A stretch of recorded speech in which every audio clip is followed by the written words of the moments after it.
Buenas noches, señores. Ser despedido de Apple, dijo Steve Jobs, fue lo mejor que podía haberme pasado. Me liberó para entrar en una de las etapas más creativas de mi vida. Fue una amarga medicina, pero creo que el paciente la necesitaba. Toda una filosofía de vida, la de Jobs, que hoy en la crisis que atravesamos, crisis económica, pero sobre todo crisis social, moral, incluso crisis de identidad, se convierte en una lección. En un mundo como en el que vivimos, un mundo donde no abundan los líderes, por controvertidos que puedan llegar a ser, ejemplos de superación como este son impagables. Convirtió sus propios demonios, sus propias crisis, en grandes oportunidades. Usó el cerebro para alcanzar las metas que fijaba el corazón. Porque eso sí, lo deja claro, para conseguir lo que queremos hay que enamorarse, hay que ponerle pasión. Les invito a reflexionar sobre el personaje, lo vamos a hacer en un minuto. Ya es viernes 7 de octubre, información, opinión y análisis. Comienza Diario de la Noche.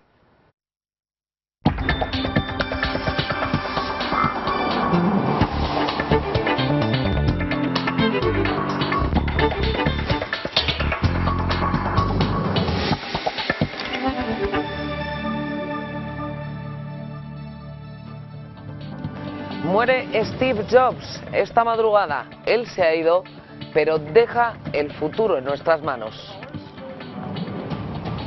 Genio, visionario, el mundo rinde tributo al hombre de la manzana, al fundador de Apple.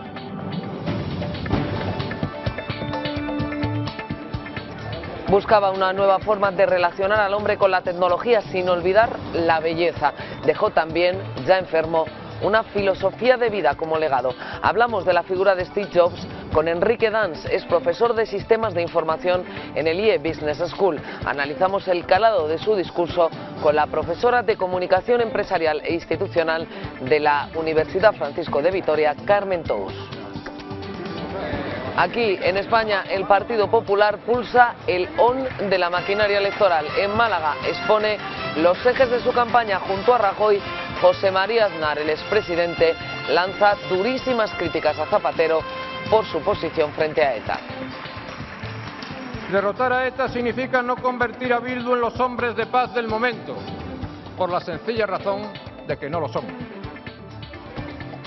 En la diana también el ministro de Fomento. Hoy José Blanco rompe su silencio en Luxemburgo. El portavoz del gobierno niega cualquier relación con la trama de sobornos. La oposición le exige que comparezca ante el Congreso. Ha denegado todas las subvenciones.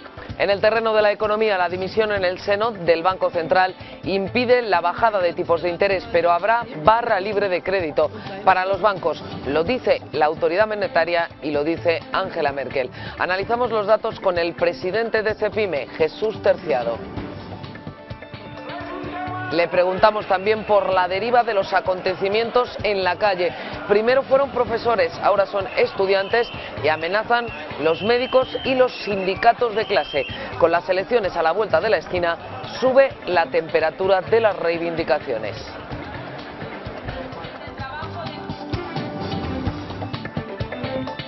El Leonardo da Vinci del siglo XXI, una figura de la talla de Einstein o de Newton. Exagerado, quizás sí o tal vez no. Lo cierto es que este hombre ha cambiado el mundo.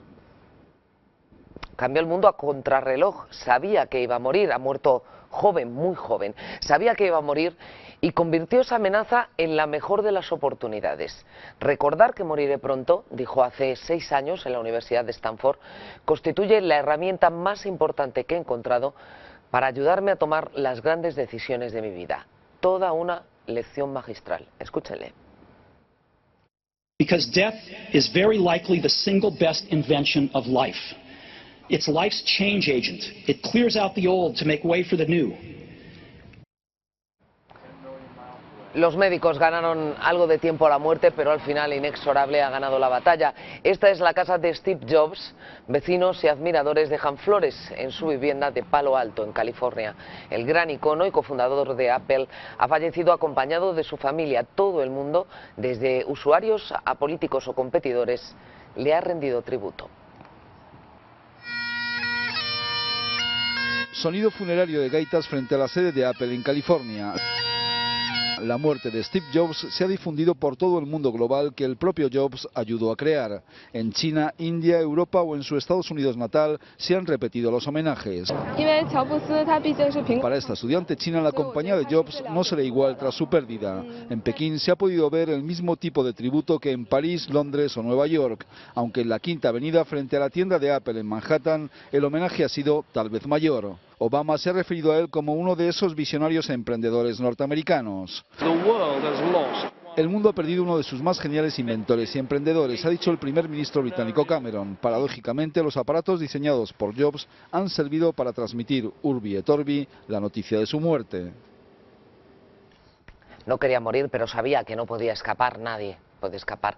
Por eso decidió no perder el tiempo viviendo la vida de otra persona. Remembering that you are going to die is the best way I know to avoid the trap of thinking you have something to lose. You are already naked. There is no reason not to follow your heart. Lo siguió y consiguió cambiar el mundo. Esta es su última presentación, el pasado 3 de marzo.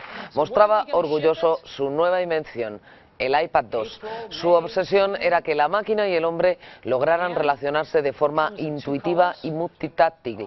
Un paso más desde que en 1976 fundó Apple en el garaje de su familia, en Los Altos, California. Chris Drive, número 2066, Los Altos, California. Aquí estaba el garaje de la casa de Jobs. Él y su socio, Stephen Wozniak, crean dentro el Apple II. Es el primer ordenador personal tal y como lo entendemos hoy en día. En 1984 llega el Macintosh. La informática se hace fácil gracias a los iconos y al ratón. La siguiente revolución de Jobs llega en 2001 con el iPod y el iTunes. Cambia la industria musical, la distribución y el precio de la música. Luego llegaría el sorprendente iPhone. Los teléfonos se convierten en pantallas multitáctiles con conexión a Internet. El último gran cambio se llama iPad. Esta nueva herramienta provoca una crisis en los ordenadores tradicionales. Y no hay que olvidar el cine. Yes, sir. Jobs crea Toy Story, la primera película generada totalmente por ordenador. Una historia de juguetes para la historia. ¿Por qué sus dispositivos nos cautivaron? ¿En qué medida su visión de la tecnología ha cambiado el mundo que conocemos? Enrique Dans es profesor de Sistemas de Información en el IE Business School. Enrique, buenas noches. Un visionario, eso está claro, que ha puesto el futuro en nuestras manos.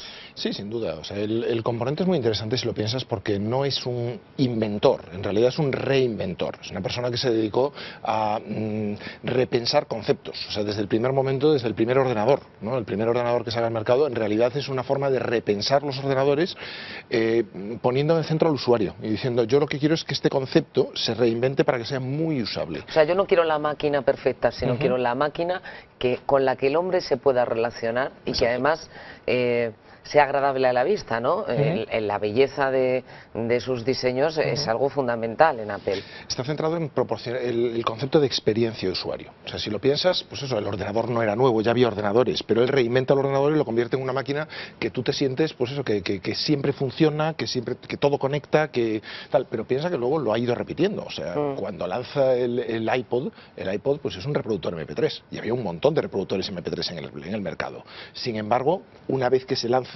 el iPod, todos los reproductores MP3 quedan como un concepto, pues eso, imperfecto, y todos quieren ser un iPod cuando sean mayores, ¿no? ¿Por qué? Pues porque estaba basado en una usabilidad. Piensa en el iPhone. Había un montón de teléfonos móviles. Sin embargo, ¿qué ocurre? Es capaz de empaquetar un montón de funciones en él y de reinventarlo de tal manera que yo te doy una caja con un iPhone, tú lo abres y te pones a usarlo. Y no tiene instrucciones. O sea, fíjate la cantidad de funciones que tiene y tú, un aparato que viene sin ningún tipo de instrucciones, que ni siquiera las empaqueta, eres capaz de cogerlo, empezar a utilizarlo y sentirte pues potenciada por el hecho de que tienes un aparato que es capaz de hacer cosas muy complejas, pero que como está pensado, repensado contigo en el centro, entonces eso es lo que es verdaderamente admirable. Es capaz de encontrar esos nichos de mercado que otros no veríamos. Eso no es fácil. ¿Eso exige un talento especial o también se puede educar ese talento? Yo creo que exige algo que muchas empresas estarían encantadísimas de conseguir, que es pensar, diseñar y tener siempre al usuario como obsesión. Es decir, pues el usuario está en el centro, yo diseño poniéndome yo en el lugar del usuario y haciendo que esta experiencia de uso que yo estoy buscando para mí sea la que el usuario, la que quiero que tenga el usuario, ¿no? iPhone, iPad. El iPad es un concepto viejo, el tablet llevaba el tiempo inventado y no había sido nunca un concepto exitoso, ¿no? Sin embargo, fíjate, o sea, se reinventa, lo rediseña de tal manera que todo el mundo quiere tener un iPad y se convierte en la gran jugada de mercado. Porque también sabe utilizar esas tecnologías que él mismo desarrolla y los grandes medios de comunicación global para que se hagan eco de ese nuevo producto, ¿no? Sí. Eso lo maneja como nadie, esas presentaciones que hemos visto él con la imagen de la Tierra tras él en un escenario en el que todo es negro, son fantásticas, ahí las vemos, ahí vemos imágenes. Sí, sí. Muy estudiada la puesta en escena, muy ensayada, obsesivo, compulsivo, absolutamente histérico con los detalles. Trabajador estajanovista, ¿no? Muy difícil trabajar con él por auténtica obsesión y pues eso, todo se pone a... todo se puede modificar para llegar al fin adecuado, ¿no? Llevar a una persona a las 11 de la noche de un domingo porque se te ha ocurrido un cambio en el diseño, ¿no? Pero en el mundo en que vivimos, en el que últimamente todos nos ha costado muy poquito, es todo un ejemplo para pensarlo al menos, ¿no? Sin duda, es muy inspiracional y además piensa que tiene detrás una historia que es como la épica empresarial norteamericana, ¿no? Una persona que monta una compañía, que después lo echan de esa misma compañía que había montado y que vuelve poco menos que un caballo blanco cuando la compañía se estaba hundiendo y la convierte en lo que la ha convertido, en una de las compañías más valiosas, la compañía del mundo tecnológico. Por capitalización de mercado, la segunda. Efectivamente, ¿no? Entonces, pues eso es una historia preciosa, es la típica historia que cuando la cuentas sientes la épica detrás, ¿no? Y encima, pues claro, es una persona con una habilidad muy importante para lo que te decía, para rediseñar con el usuario en la mente, ¿no? ¿Ahora qué va a pasar con Apple? Es una tesitura difícil, o sea, no era lobo solitario, era una persona que se ha hecho equipo, que ha trabajado muy bien con mucha gente. Lo que pasa es que la opción que ha tomado Apple, Tim Cook, es un gran directivo, pero es un directivo que proviene del área de operaciones, un directivo que realmente está muy detrás del milagro de Apple y de que Apple sea capaz de servir la cantidad de pedidos que sirve con una precisión impresionante y con una gran exactitud en las operaciones. Sin embargo, hay gente que opina que esta compañía era más una compañía por su genética próxima al diseño, para que Jonathan Ive, por ejemplo, pues la persona que ha llevado pues muchos de los diseños, tomase un papel más preponderante. Entonces es difícil verlo hasta qué punto va a seguir siendo una compañía basada en eso, en la inspiración, en la reinvención, pensada en el usuario, etcétera. Es muy difícil que una persona que ha jugado un papel tan central en una compañía sea sustituida. Ese es el riesgo cuando tienes presidentes que lo llenan todo, ¿no? Efectivamente. Enrique, gracias. A vosotros. Buenas noches. 56 años tenía Steve Jobs, su vida corta fue una carrera de obstáculos. Su madre biológica, una joven recién graduada, lo dio en adopción a una pareja de clase alta y con estudios, pero ellos esperaban una niña, así que lo rechazaron. Finalmente encontró una familia modesta.